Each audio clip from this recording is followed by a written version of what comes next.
Hello everyone, welcome back. എല്ലാവർക്കും നമ്മുടെ മറ്റൊരു വീഡിയോയിലേക്ക് സ്വാഗതം. ഗൂഗിൾ പേ ആപ്പ് ഉപയോഗിക്കുന്ന നമ്മുടെ സുഹൃത്തുക്കൾക്കായിട്ടുള്ള അപ്ഡേറ്റ് ആണ് ഇന്നത്തെ നമ്മുടെ വീഡിയോ.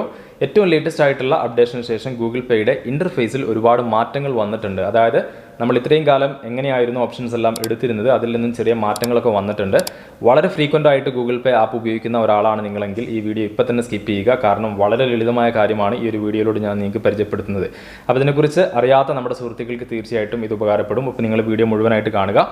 അപ്പോൾ നമുക്ക് ഗൂഗിൾ പേയുടെ ഒരു പുതിയ ഇൻ്റർഫേസ് എങ്ങനെയാണ് വരുന്നതെന്ന് നോക്കാം. ഇതാണ് ഗൂഗിൾ പേയുടെ ആദ്യത്തെ വിൻഡോ വരിക. ഇത് ഏറ്റവും ലേറ്റസ്റ്റ് ആയിട്ടുള്ള ഗൂഗിൾ പേയുടെ ഇൻ്റർഫേസ് ആണ്. അപ്പോൾ ഇതിനു മുമ്പ് നമുക്ക് ഇങ്ങനെ ഓപ്ഷൻസ് ഒന്നും ഇല്ലായിരുന്നു.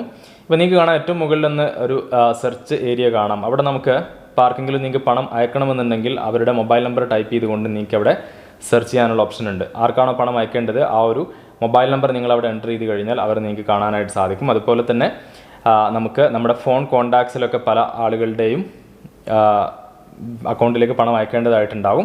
അപ്പോൾ നിങ്ങൾ അവരുടെ പേര് ഇതേപോലെ ഒന്ന് ടൈപ്പ് ചെയ്യുക. ടൈപ്പ് ചെയ്യുന്നതോടുകൂടി നിങ്ങൾക്ക് നേരെ അവരിലേക്ക് ചെല്ലാം. അതിനുശേഷം ഇത്തരത്തിൽ പണം അയക്കാനും സാധിക്കുന്നതാണ്. അപ്പോൾ ഇത് വളരെ മികച്ച ഒരു ഓപ്ഷനാണ് ഇപ്പോൾ ഗൂഗിൾ പേ ഇൻട്രൊഡ്യൂസ് ചെയ്തിട്ടുള്ളത്. കാരണം മറ്റ് സബ് ഓപ്ഷൻസ് ഒന്നും എടുക്കാതെ തന്നെ നമുക്ക് നമ്പർ ടൈപ്പ് ചെയ്തുകൊണ്ടോ അല്ലെങ്കിൽ അവരുടെ പേര് സെർച്ച് ചെയ്തുകൊണ്ടോ പണം അയക്കാനുള്ള ഓപ്ഷൻ ഈ ഒരു ഫസ്റ്റ് പേജിൽ തന്നെ നമുക്ക് കാണാൻ പറ്റും. പിന്നെ നിങ്ങൾക്ക് കുറച്ച് താഴെയായിട്ട് കാണാം ഒരുപാട് ഓപ്ഷൻസ് നിങ്ങൾക്ക് അവിടെ കാണാനായിട്ട് പറ്റും. ഇപ്പോൾ നിങ്ങൾ ഏതെങ്കിലും ഷോപ്പിലൊക്കെ ചെന്നുകൊണ്ട് സ്കാൻ ചെയ്യണമെന്നുണ്ടെങ്കിൽ ആ ഒരു ഓപ്ഷനാണ് ഏറ്റവും ആദ്യം വന്നിട്ടുള്ളത്. സ്കാൻ എനി QR കോഡ് എന്ന് കാണാം. അപ്പോൾ ഇതിൽ നിങ്ങളൊന്ന് ടാപ്പ് ചെയ്യുന്നതോടുകൂടി ഈ ഒരു സ്കാൻ ചെയ്യാനുള്ള ഇതിങ്ങനെ ഓപ്പൺ ആയിട്ട് വരും. പിന്നെ പലപ്പോഴും നമ്മുടെ പല സുഹൃത്തുക്കളും ഗൂഗിൾ പേ ആപ്പ് ഉപയോഗിച്ചിട്ട് സ്റ്റോറുകളിലൊക്കെ പേയ്മെൻറ്റ് ചെയ്യാറുണ്ട്. ഇപ്പോൾ ഉദാഹരണത്തിന് നിങ്ങളുടെ കുട്ടികൾ ആരെങ്കിലുമൊക്കെ സ്റ്റോറിലേക്ക് വിടുകയാണെങ്കിൽ അവിടുത്തെ QR കോഡിൻ്റെ പിക്ചർ വഴി, അതായത് ഫോൺ കൊടുക്കാതെ പിക്ചർ ഫോണിലേക്ക് വാട്സപ്പ് ചെയ്തുകൊണ്ട് നിങ്ങൾക്ക് പേയ്മെൻറ്റ് ചെയ്യാം. പല ആളുകൾക്കും അറിയാവുന്ന കാര്യമാണ്. അതിന് നിങ്ങൾ ചെയ്യേണ്ടത്, അതായത് നിങ്ങൾ കടകളിൽ പോകാതെ അവിടുത്തെ ആ ഒരു QR കോഡിൻ്റെ പിക്ചർ നിങ്ങളുടെ ഫോണിലുണ്ടെങ്കിൽ എവിടെ ഇരുന്നുകൊണ്ടും നിങ്ങൾക്ക് അവർക്ക് പേയ്മെൻറ്റ് ചെയ്യാനായിട്ട് പറ്റും. അതിനായിട്ട് സ്കാൻ എനി QR കോഡ് എന്നുള്ള ഈ ഓപ്ഷൻ എടുക്കുക. അപ്പോൾ ഇങ്ങനെ QR കോഡ് ഓപ്പൺ ആയിട്ട് വരും. അവിടെ അപ്ലോഡ് ഫ്രം ഗാലറി എന്ന് കാണാം. അതിലൊന്ന് ടാപ്പ് ചെയ്യുക. എന്നിട്ട് ഒരുപാട് ഇമേജസ് കാണാൻ പറ്റും. അതിൽ നിങ്ങൾ ആ ഒരു QR കോഡിൻ്റെ ഇമേജ് സെലക്ട് ചെയ്ത് കഴിഞ്ഞാൽ അത് സ്കാൻ ആയിട്ട് കിട്ടുന്നതാണ്.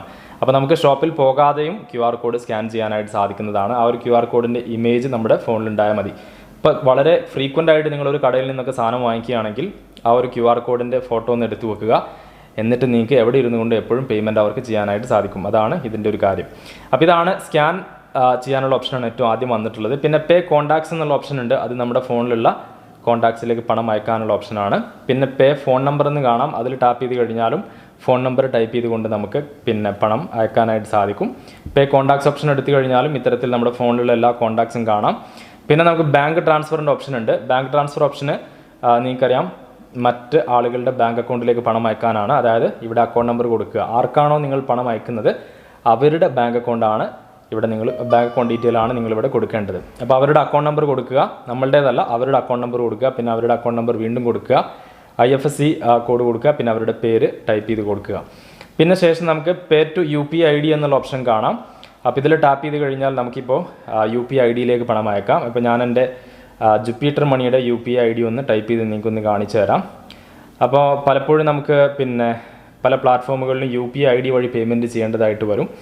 ഇത്തരത്തിൽ UPI ID കൊടുക്കുക. അതിനുശേഷം നിങ്ങൾക്ക് പേയ്മെൻറ്റ് ചെയ്യാവുന്നതാണ്. ആ ഒരു വിൻഡോയാണ് നെക്സ്റ്റ് വന്നിട്ടുള്ളത്. പിന്നെ സെൽഫ് ട്രാൻസ്ഫർ. ഇപ്പം നിങ്ങൾക്ക് ഒരുപാട് അക്കൗണ്ടുകളൊക്കെ ഉണ്ടെങ്കിൽ അങ്ങോട്ടും ഇങ്ങോട്ടൊക്കെ നിങ്ങളുടെ അക്കൗണ്ടിൽ തന്നെ ഓൺ അക്കൗണ്ടിൽ തന്നെ അങ്ങോട്ടും ഇങ്ങോട്ടൊക്കെ ഫണ്ട് ട്രാൻസ്ഫർ ചെയ്യേണ്ടതായിട്ട് വരും. അപ്പോൾ നമുക്കിവിടെ സെൽഫ് ട്രാൻസ്ഫർ എന്നുള്ള ഓപ്ഷൻ എടുത്തു കഴിഞ്ഞാൽ നമ്മുടെ തന്നെ ബാങ്ക് അക്കൗണ്ടുകൾ ഇതേപോലെ ഇങ്ങനെ ഫെച്ച് ആയിട്ട് വരും. അപ്പോൾ അങ്ങോട്ടും ഇങ്ങോട്ടൊക്കെ വളരെ എളുപ്പത്തിൽ പണം ട്രാൻസ്ഫർ ചെയ്യാനുള്ള ഓപ്ഷനാണ്. പിന്നെ പേ ബിൽസ് എന്നുള്ള സെക്ഷനിലേക്ക് ചെന്ന് കഴിഞ്ഞാൽ നമുക്കിവിടെ mobile recharge, electricity bill payment, DTH bill payment, FASTag recharge തുടങ്ങി ഇത്തരത്തിലുള്ള എല്ലാ പേയ്മെൻറ്റുകളും ഇവിടെ ചെയ്യാനായിട്ട് സാധിക്കും. പിന്നെ ലാസ്റ്റ് വരുന്നത് മൊബൈൽ റീചാർജ്. അതായത് ഇപ്പോൾ ഈ ഒരു അപ്ഡേഷനോട് കൂടി ഗൂഗിൾ പേ ഇൻട്രൊഡ്യൂസ് ചെയ്തിട്ടുള്ളൊരു കാര്യം, ഫ്രീക്വൻ്റ് ആയിട്ട് നമ്മൾ എന്തിനൊക്കെയാണോ ഗൂഗിൾ പേ ആപ്പ് ഉപയോഗിക്കുന്നത് ആ പറഞ്ഞ കാര്യങ്ങളെല്ലാം ഈ ഒരു ഫസ്റ്റ് വിൻഡോയിൽ തന്നെ വന്നിട്ടുണ്ട്. സോ ഇത് വളരെ ഹെൽപ്ഫുൾ ആയിട്ടുള്ളൊരു കാര്യമാണ്. കാരണം നമ്മൾ നേരത്തെ ചെയ്തിരുന്ന പോലെ ആദ്യം തന്നെ മേക്ക് പേയ്മെൻറ്റ് ഓപ്ഷൻ എടുക്കുക. പിന്നെ അതിൻ്റെ സബ് ഓപ്ഷനിലേക്കൊന്നും ചെല്ലേണ്ട കാര്യമില്ല. അപ്പോൾ ഈ ഒരു അപ്ഡേഷന് ശേഷം ഇതിൽ എന്തെങ്കിലും കൺഫ്യൂഷനൊക്കെയുള്ള സുഹൃത്തുക്കളുണ്ടെങ്കിൽ അപ്പോൾ ഈ ഒരു രീതിയിലാണ് നിങ്ങൾക്ക് ഗൂഗിൾ പേ ആപ്പിൽ ട്രാൻസാക്ഷൻ ചെയ്യാനായിട്ട് സാധിക്കുക. അപ്പോൾ ഈ ഒരു അപ്ഡേഷന് കിട്ടാത്ത ആളുകളുണ്ടെങ്കിൽ നിങ്ങൾ പ്ലേ സ്റ്റോറിൽ പോയതിനു ശേഷം ആപ്പ് ഒന്ന് അപ്ഡേറ്റ് ചെയ്യുക. ഈ ഒരു അപ്ഡേറ്റ് തീർച്ചയായിട്ടും നിങ്ങൾക്ക് കിട്ടുന്നതാണ്. ഗൂഗിൾ പേയുടെ ഈ ഒരു ലേറ്റസ്റ്റ് ഇൻ്റർഫേസുമായി ബന്ധപ്പെട്ട അപ്ഡേറ്റ് നിങ്ങൾക്ക് ഇഷ്ടമായി കാണുമെന്ന് കരുതുന്നു. ഇതുപോലെയുള്ള കൂടുതൽ അപ്ഡേറ്റുകൾ കിട്ടുന്നതിനായി ചാനൽ സബ്സ്ക്രൈബ് ചെയ്യുക, തൊട്ടടുത്തുള്ള ബെല്ലൈക്കൺ കൂടെ എനേബിൾ ചെയ്യുക. ഓൺലൈനിൽ കിട്ടുന്ന കിടിലൻ ഓഫറുകൾ നമ്മുടെ ടെലഗ്രാം ചാനലിലൂടെ ആളുകളിലേക്ക് എത്തിക്കുന്നുണ്ട്. ചാനൽ ലിങ്ക് ഞാൻ താഴെ തന്നിട്ടുണ്ട്, സബ്സ്ക്രൈബ് ചെയ്യാൻ മറക്കരുത്. നല്ലൊരു വീഡിയോ ആയിട്ട് നമുക്ക് മറ്റൊരു ദിവസം വീണ്ടും കാണാം. അതുവരേക്കും സൈനിങ് ഓഫ്. ബൈ.